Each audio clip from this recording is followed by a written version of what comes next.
लूट रही हैं बेटियों की आबरू भरे बाजार, लूट रही हैं बेटियों की आबरू भरे बाजार, कहाँ हैं वो जो कहते थे हम भी चौकीदार। अजय सिंह बिष्ट उर्फ योगी आदित्यनाथ के उत्तर प्रदेश की बिगड़ती दिन ब दिन कानून व्यवस्था, महिलाओं, बच्चियों, लड़कियों, नाबालिगों के साथ में दुष्कर्म की जो वारदातें सामने आ रही हैं, गैंग रेप की घटनाएं सामने आ रही हैं, और जिस तरह से दिन ब दिन ऐसे कृत्य रुकने का नाम नहीं ले रहे, उससे योगी सरकार के ऊपर एक बड़ा सवालिया निशान लग गया है। हमारे देश में जिस तरीके के ये मामलात सामने आते हैं, उसके बाद फिर पीड़ित को इंसाफ मिलने में सालों गुजर जाते हैं और इस बीच कई मामलात सामने आते रहते हैं। हाथरस की 19 साल की मनीषा की आंखें बंद हुए चंद घंटे ही गुजरे थे कि उत्तर प्रदेश के ही बलरामपुर में एक 22 साल की गुड़िया की आबरू तार तार कर दी। किसी और ने नहीं बल्कि उसके पड़ोस में रहने वालों ने। पुलिस ने गिरफ्तार तो कर लिया, लेकिन एक वारदात नहीं हुई कि दूसरी हो गई, और बलरामपुर की वारदात हुए कुछ घंटे ही गुजरे थे कि उसके बाद उत्तर प्रदेश के बुलंदशहर में ऐसी ही घिनौनी वारदात सामने आई। इस वारदात को कुछ ही देर गुजरी थी कि आजमगढ़ से ये खबर आ गई। आखिर ये सब कब रुकेगा? बुलंदशहर में 14 साल की नन्ही पड़ोस के रहने वाले रिजवान नाम के एक लड़के की हवस का शिकार हुई, हालांकि उसको गिरफ्तार कर लिया गया। इसी तरह उत्तर प्रदेश के आजमगढ़ की रहने वाली एक 8 साल की मासूम को उसके पड़ोस में रहने वाले 20 साल के लड़के ने हवस का शिकार बनाया, गिरफ्तार वो भी कर लिया गया। सिलसिलेवार तरीके से अगर हम देखें तो उत्तर प्रदेश में 2 महीने के अंदर जिस तरह से बच्चियों के साथ में, महिलाओं के साथ में और छोटी कम उम्र की एडोलेसेंस लड़कियों के साथ में रेप की वारदातें, इज्तिमाई इस्मतदरी की गैंग रेप की वारदातें सामने आई हैं, उसने वाकई सोचने पर मजबूर कर दिया कि आखिर समाज जा किस तरफ रहा है, हम किस युग में जी रहे हैं, और ऐसा कौन सा पाप है कि जिसकी सज़ा आज के लोगों को मिल रही है। उन बच्चियों को जिनकी जान चली गई, उन बच्चियों को कि जिनकी आबरू रेजी हो गई, वो ला करके नहीं दी जा सकती, लेकिन कानून में जब तक प्रावधान नहीं किया जाएगा और ऐसे कृत्य करने वालों के साथ में सख्त से सख्त कानूनी तरीके से नहीं निपटा जाएगा, rarest of the rare case की श्रेणी में इस तरह के अपराधों को नहीं रखा जाएगा, तब तक इंसाफ मिलना बहुत मुश्किल है, और यूं ही एक के बाद एक वारदातें होती रहेंगी। आपको सुनाना चाहता हूं कि आजमगढ़ बलात्कार के मामले में क्या बयान दे रहे हैं superintendent of police SP Azamgarh Sudhir Kumar Chaudhary. एक बार सुनते हैं। थाना जियनपुर के क्षेत्र के एक गांव में एक नाबालिग बालिका के साथ दुराचार होने की घटना सूचना प्राप्त हुई थी। उस पर तत्काल मुकदमा पंजीकृत किया गया और पुलिस द्वारा जो अभियुक्त था उसे गिरफ्तार किया गया है। ये अभियुक्त उसके घर के सामने रहने वाला है तथा उसका इसके घर पर आना जाना था, और उसके घर से काफ़ी निकट के संबंध उस नवयुवक के थे। अभियुक्त को गिरफ्तार कर लिया गया है तथा जो बालिका है उसका मेडिकल कराया जा रहा है और शेष कार्रवाई की जा रही है। और बुलंदशहर में हुए बलात्कार के मामले में क्या कह रहे हैं वहां के एसपी संतोष कुमार सिंह, एक बार उनका बयान सुनिए।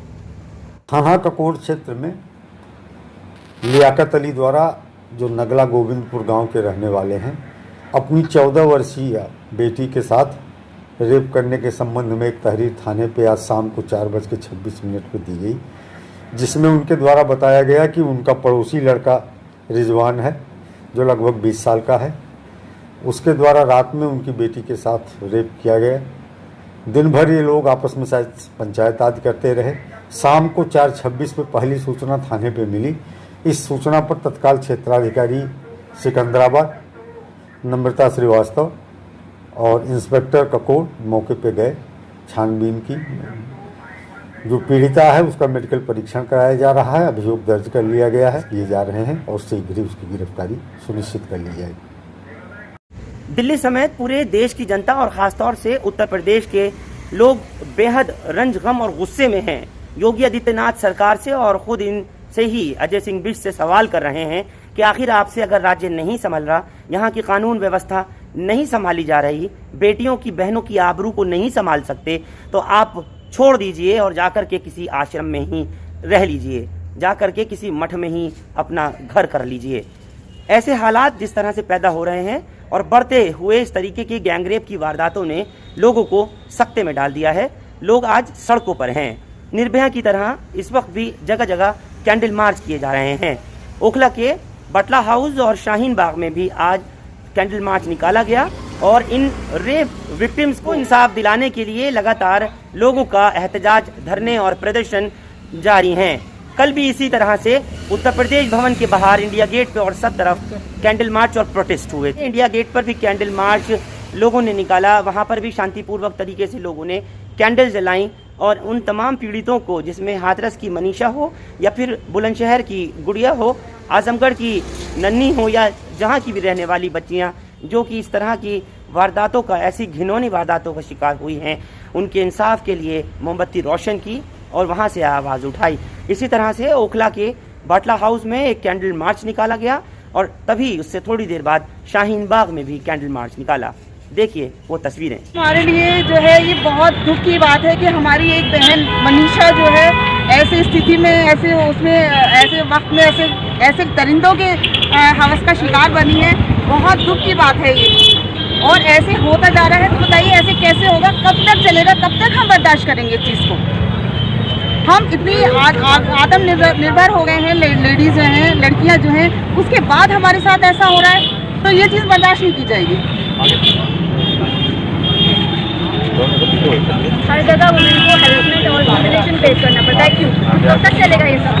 हमें ये सब बंद करना पड़ेगा, हमें स्टेप अहेड करना पड़ेगा, तभी जाके हम सक्सेसफुल होंगे। देखिए जिस तरह से ये FIR नहीं हुई, FIR होती है एक शख्स के नाम, आखिर ऐसे क्यों? गैंगरेप हुआ, गैंगरेप होने पर FIR होती 3 लोगों के पास में, उसके बाद में उसे एडमिट किया था। पूरे उत्तर प्रदेश के अंदर एक भी अस्पताल ऐसा नहीं कि उस बच्ची का इलाज हो जाए। उसके बाद में उसे एम्स में लाया गया। मोदी सरकार का अस्पताल है, योगी सरकार में इलाज नहीं हुआ। मोदी सरकार के अस्पताल में इलाज कराने के लिए वहाँ पे एक दलित की बच्ची को उसके इलाज के लिए एक बेड नहीं मिला इनसे। उसके बाद उसे सफदरजंग में भेजा गया, सफदरजंग हो जाती है। उसके बाद में हिंदू रीति रिवाज के हिसाब से रात में नहीं हो सकता। आखिर ऐसा क्यों किया गया?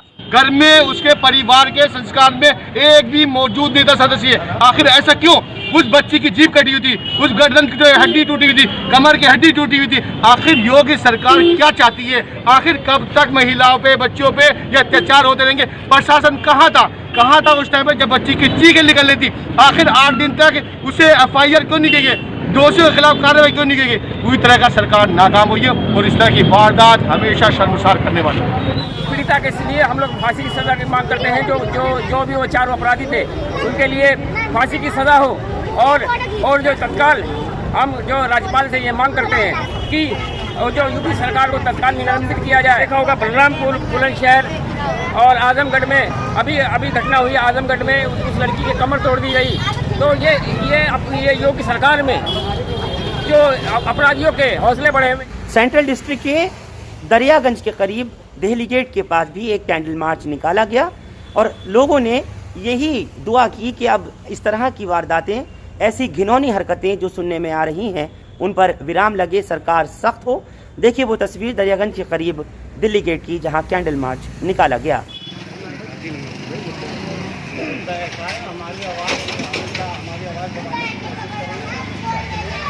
देश के अंदर जो हालात इस टाइम बीजेपी राज में गुंडा राज चल रहा है, बहन बेटों की इज्जत लूटी जा रही है। काश 15 दिन पहले उन रेपिस्टों को सजा दी जाती होती तो 3 दिन पहले 3 बलात्कार और ना होते। सवाल ये है कि इन मासूम बच्चियों को, इन बेटियों और बहनों को इंसाफ दिलाने के लिए जो बुलंद हो रही आवाज़ें हैं वो कितना असर करती हैं और कितना हुकूमत के, नरेंद्र मोदी सरकार के कान तक पहुंचती हैं, किस तरीके से इन मामलों को अदालतें देखती हैं, ये भी अब देखना होगा। क्योंकि जब तक इनको rarest of the rare case की श्रेणी में नहीं रखा जाएगा, फास्ट ट्रैक कोर्ट्स नहीं बनाए जाएंगे और इससे सख्त कानूनी दायरे में जितनी सज़ा है वो नहीं दी जाएगी, तो यकीन मानिए ये वारदातें बजाय रुकने के, बजाय इन पर अंकुश लगने के, यूं ही बढ़ती रहेंगी। हिंदुस्तान लाइव फरहान याहिया आप लोग यूट्यूब पर सब्सक्राइब कर सकते हैं और क्लिक कर सकते हैं बेल आइकन हमारी खबर की पहली नोटिफिकेशन के लिए। फेसबुक पर हमारा page Hindustan live Farhan Yahiya follow और लाइक कर सकते हैं। बहुत बहुत शुक्रिया इस खबर पर साथ जुड़ने के लिए। Thank you for now. फांसी दो, फांसी दो, फांसी दो, फांसी दो, फांसी दो। फांसी दो फांसी दो